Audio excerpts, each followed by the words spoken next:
Мен АЭС салынуға қарсымын.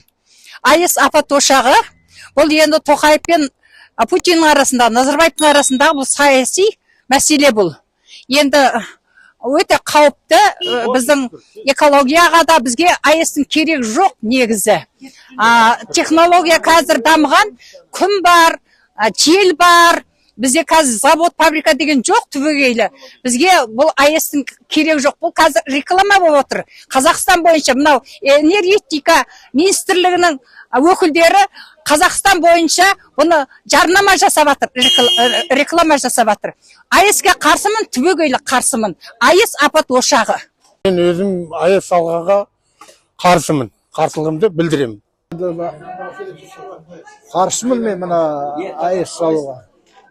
Бұл радиация, мен өз Семей облысынанмын, полигон адаммын.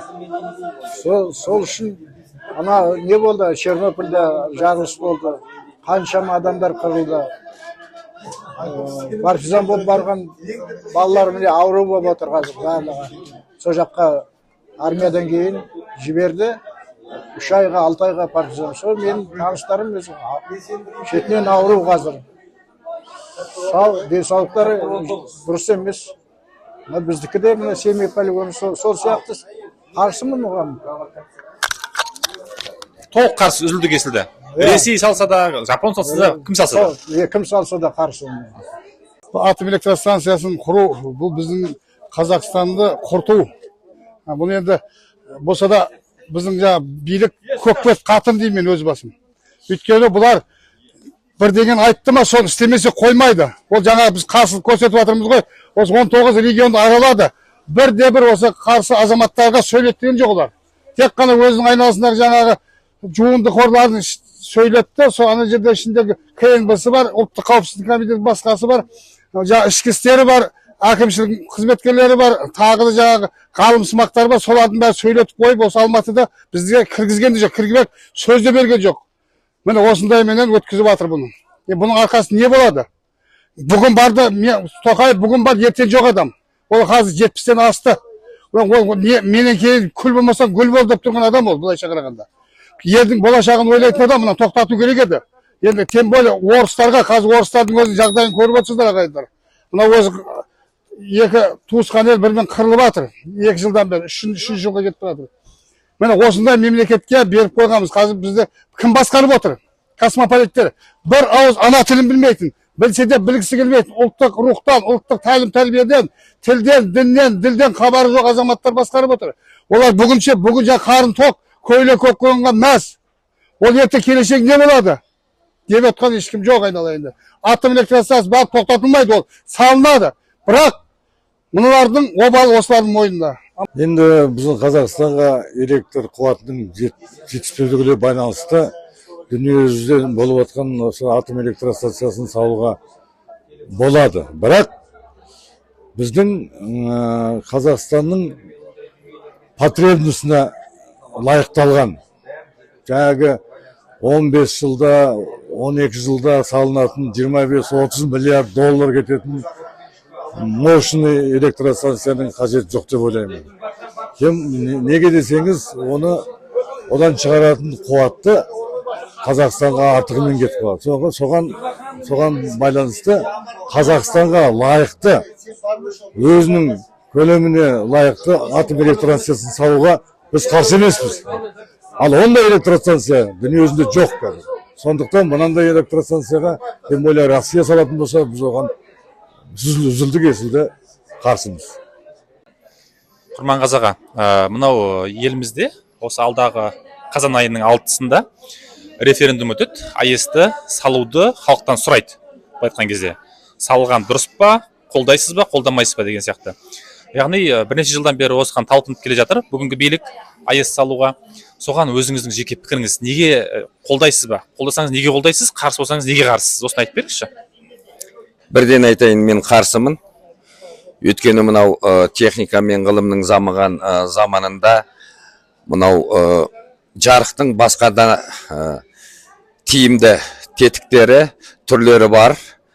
жарайды, АЭС деп қылқыңдап қоймаған екен. Бұл шынын айтқан кезде геополитикалық жағдайларға байланысты біріншіден көтеріліп отырған сұрақ, оны әркімдері білгіп бағамдап жатыр.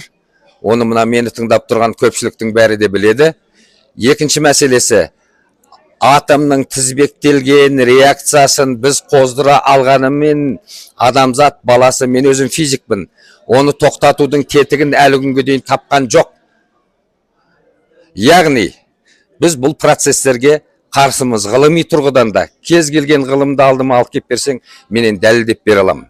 Өйткені неге батыс мемлекеттері бізден әлде қашан 30-40 жылдығы алдыға дамып кеткен мемлекеттер атом электростанциясынан бас тартып отыр?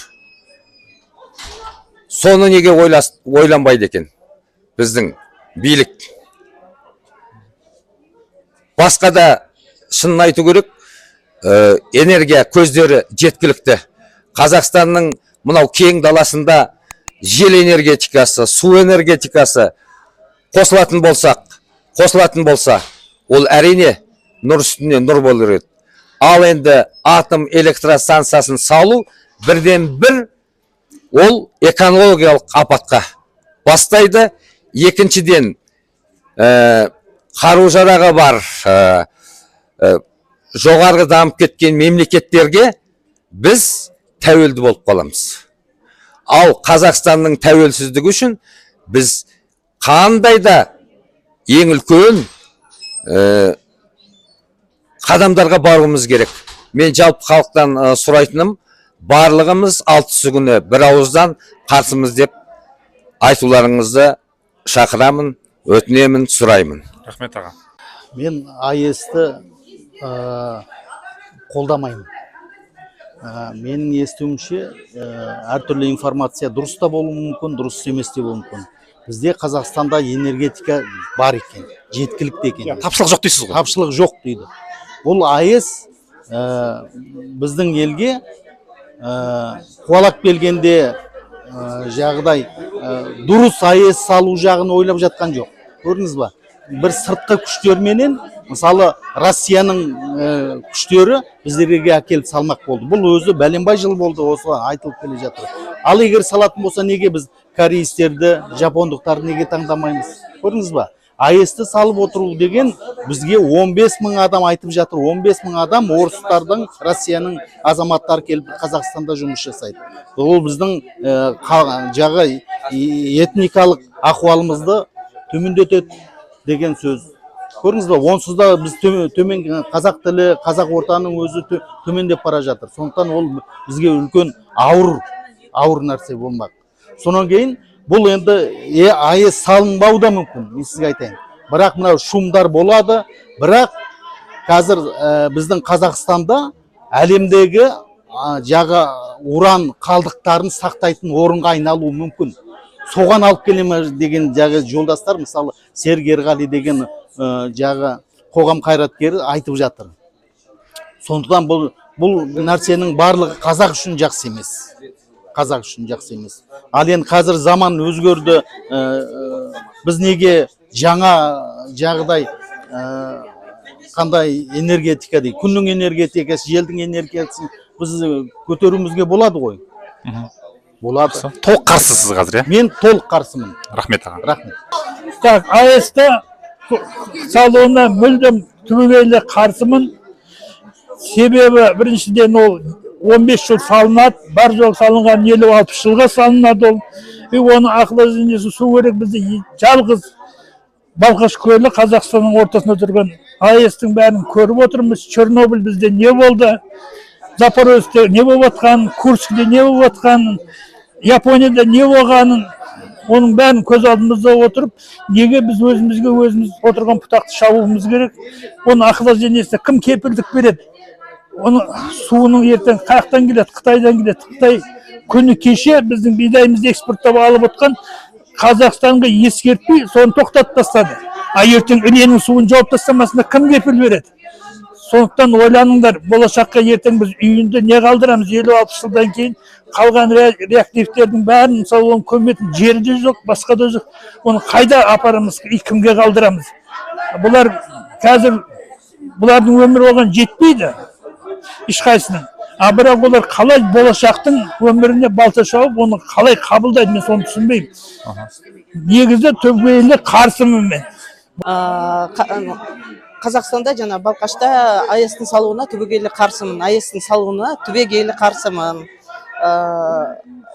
Кешегі президенттің жолдауында мен бүгін қол қоям деді ғой. Енді қол қойылып түптің түбінде халықтың қарсылығына қарамай салынатын болса, ол АЭС-ті орыстардың салуына тіптен қарсымын. Егер салынатын болса, басқа бір дамыған, озық технологиясы дамыған мемлекеттер салса деп ойлаймын. Өйткені жаңағы кешегі Украинадағы Ресеймен соғыстың ортасында қоқаңдап қорқытып жаңағы басқыншылар АЭС-ті жарамыз деп, оның зардабы деген үлкен. Бізде өзімізде Байқоңыр полигоны бар, Семей полигоны бар, соның Совет одағының кезіндегі әкелген зардабы осы күнге дейін жойылған жоқ. Адамдардың қанша мүгедек болған адамдар денсаулығынан айырылған. Болашақ ұрпаққа бұның әкелетін зияны өте зор. Сол үшін күннен, желден, судан қуат алатын басқа жеңіл жолдарын қарастырса деген өзімнің тілегім. Мен оның маманы болмағаннан кейін жетік түсінбеймін, бірақ өзімнің ойым осындай.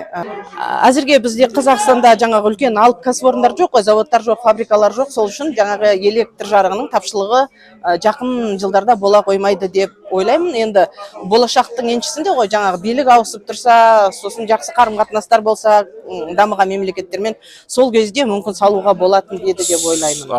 Бірақ егер қоғам өзгерсе, Ресей салатын болса, бәрібір қарсы болсыз ба? Егер басқа ел салса, қазір қолдайсыз ба?